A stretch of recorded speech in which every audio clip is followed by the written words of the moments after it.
ఈ నెల 30న విశాఖలోని మున్సిపల్ స్టేడియం వేదికగా జనసేన విస్తృత స్థాయి కార్యకర్తల సమావేశం నిర్వహించినట్లు మంత్రి నాదెండ్ల మనోహర్ తెలిపారు. మంగళవారం విశాఖలో పార్టీ ఎమ్మెల్యేలతో కలిసి నిర్వహించిన విలేకరుల సమావేశంలో ఆయన మాట్లాడారు. మన భవిష్యత్తు కోసం దేశవ్యాప్తంగా కూడా మన రాజ్యాంగం పైన అదేవిధంగా గతంలో మహానుభావులు చేసిన త్యాగాల్ని స్మరించుకుంటూ అంకిత భావంతో దేశ రక్షణ కోసం మన భవిష్యత్తు కోసం ఒక తరాన్ని ముందుకు తీసుకురావాలనే అద్భుతమైన ప్రయత్నం మా పార్టీ అధ్యక్షులు పవన్ కళ్యాణ్ గారు పార్టీ స్థాపించినప్పటి నుంచి కూడా ఆ ఆకాంక్ష నెరవేర్చడానికి కోసం ఆయన చేసిన కృషిని ఈ సందర్భంగా గుర్తు చేస్తున్నాను. అదేవిధంగా రాష్ట్ర రాజకీయాల్లో వైఎస్ఆర్సీపీ పరిపాలనని ఎదిరించి వాళ్ళు చేసిన అరాచకాలని, సామాన్యులు పెట్టిన ఇబ్బందుల్ని, క్షేత్రస్థాయిలో ఏ విధంగా వ్యవస్థల్ని నాశనం చేశారో వాటిని ఎదుర్కొంటూ ఒక బలమైన పాత్ర ప్రతిపక్షంలో ఉన్నప్పుడు జనసేన పార్టీ మా పార్టీ అధ్యక్షులు పవన్ కళ్యాణ్ గారి నేతృత్వంలో 2019 నుంచి 2024 వరకు ముందుకు సాగాం. అదేవిధంగా కూటమి ఏర్పడడానికి ఓటు చీలనివ్వను అనే ఒక జ్ఞానంతో పవన్ కళ్యాణ్ గారు తీసుకున్న ఆ స్టాండ్ని ప్రజల్లోకి తీసుకెళ్ళడానికి కోసం సహకరించిన మా నాయకులు, కార్యకర్తలు, మా వీర మహిళలు, మా జన సైనికులు వీళ్ళందరూ కూడా గ్రామాల్లో కూడా పార్టీ బలోపేతం కోసం అహర్నిశలు కృషి చేశారు. రాష్ట్ర ప్రజలు ఒక అద్భుతమైన తీర్పు ఇచ్చారు. గతంలో ఎన్నడూ లేని విధంగా 100% స్ట్రైక్ రేట్ తోటి 21 శాసనసభ స్థానాలు, 2 పార్లమెంట్ స్థానాలు ప్రభుత్వం ఏర్పడిన తర్వాత ఎంతో గర్వంగా రాష్ట్రానికి ఉప ముఖ్యమంత్రిగా పవన్ కళ్యాణ్ గారు ప్రజలకి చేస్తున్న సేవలు మీరందరూ కూడా చూస్తూనే వచ్చారు. ఈ తరుణంలో ప్రభుత్వం చేస్తున్న అనేక కార్యక్రమాలు, ప్రత్యేకంగా మేము ఎన్నికలకు ముందు సమిష్టిగా తీసుకున్న నిర్ణయాలు, సూపర్ 6 అనే నినాదం కానివ్వండి, ప్రజలకి మరింత సంక్షేమం చేయాలనే ఆ లక్ష్యంతో పెన్షన్ల విషయంలో కానివ్వండి, పోలవరం విషయంలో కానివ్వండి, లేదా అమరావతి విషయంలో కానివ్వండి, సమిష్టిగా కలిసి ఈ అంశాలపైన ప్రజలకి మరింత మెరుగైన సేవలు అందించాలనే ఆలోచనతో ఆ రోజున ఇచ్చిన నినాదానికి కట్టుబడి ఉండి సంవత్సర కాలం ప్రభుత్వంలో ఎక్కడ కూడా ప్రజలకి ఇబ్బంది కలగకుండా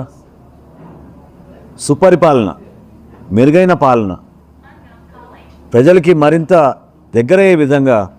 ఎప్పటికప్పుడు మమ్మల్ని అందరినీ కూడా ప్రోత్సహిస్తూ మా పార్టీ అధ్యక్షులు పవన్ కళ్యాణ్ గారు మమ్మల్ని అందరినీ ముందుకు తీసుకెళ్తూ ఉన్నారు. ఈ తరుణంలో పిఠాపురంలో 12వ ఆవిర్భావ దినోత్సవం సందర్భంగా ఒక బహిరంగ సభ ఏర్పాటు చేసుకుని రాష్ట్ర రాజకీయాల్లో, వర్తమాన రాజకీయాల్లో జరుగుతున్న పరిణామాలు, భవిష్యత్తులో ఏ విధంగా కలిసి ముందుకెళ్దాం అనే దానిపైన చాలా అద్భుతంగా చాలామంది దాంట్లో పాల్గొని కార్యక్రమాన్ని విజయవంతం చేశారు. సంవత్సరం కాలం పూర్తయిన సందర్భంగా మరొకసారి రాష్ట్ర వ్యాప్తంగా ఉన్న మా జనసేన పార్టీ వాలంటీర్స్, అంటే దాదాపు 12,43,000 సభ్యత్వం కలిగిన పార్టీ ఈరోజు జనసేన పార్టీ. ఆ సభ్యత్వ నమోదులో అహర్నిశలు కృషి చేసిన మా వాలంటీర్స్,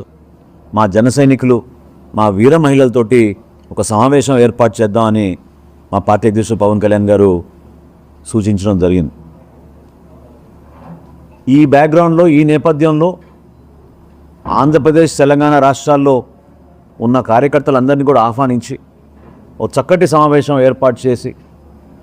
రాబోయే రోజుల్లో ఏ విధంగా మరొకసారి ఒక కొత్త ఎనర్జీతోటి ప్రజలకి మరింత సేవలు చేసే విధంగా ముందుకు ఏ విధంగా వెళ్ళాలని దానిపైన పవన్ కళ్యాణ్ గారు మాకు ఆ రోజున నిర్దేశిస్తారు.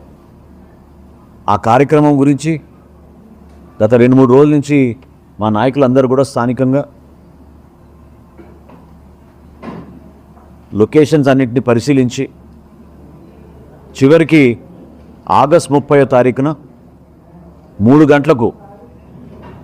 ఒక అద్భుతమైన విస్తృత స్థాయి కార్యకర్తల సమావేశం మున్సిపల్ స్టేడియంలో ఏర్పాటు చేయాలని నిర్ణయించుకున్నాం. ఈ ప్రత్యేకత విశాఖపట్నానికి ఒక కృతజ్ఞతతోటి, ఎందుకంటే గతంలో కూడా 2019లో ఎన్నికల తర్వాత మొట్టమొదటి సభ ఆ రోజున భవన నిర్మాణ కార్మికులు ఎదుర్కొన్న సమస్యలపైన, కృత్రిమంగా సృష్టించిన ఇసుక కొరతపైన, లక్షల ప్రజలు ఏ విధంగా ఇబ్బంది పడుతున్నారో వాటిపైన ఒక అద్భుతమైన లాంగ్ మార్చ్ ర్యాలీ ఏర్పాటు చేసి రాష్ట్రానికే కాదు భారతదేశంలోనే కనువిప్పుగా ఆ కార్యక్రమాన్ని ఆ రోజు చాలా విజయవంతంగా మా నాయకులు, మా కార్యకర్తలు, మా జన సైనికులు చేయగలిగారు. ఈరోజు ఆంధ్రప్రదేశ్ రాష్ట్ర ఉప ముఖ్యమంత్రిగా, జనసేన పార్టీ అధ్యక్షులుగా పవన్ కళ్యాణ్ గారి సారథ్యంలో ఈ సమావేశం ఆగస్ట్ 30వ తారీఖున 3 గంటలకు మున్సిపల్ స్టేడియంలో ప్రారంభమై ఆంధ్రప్రదేశ్ నలుమూలల నుంచి మా పార్టీ శ్రేణులందరినీ కూడా ఆహ్వానించుకుంటూ,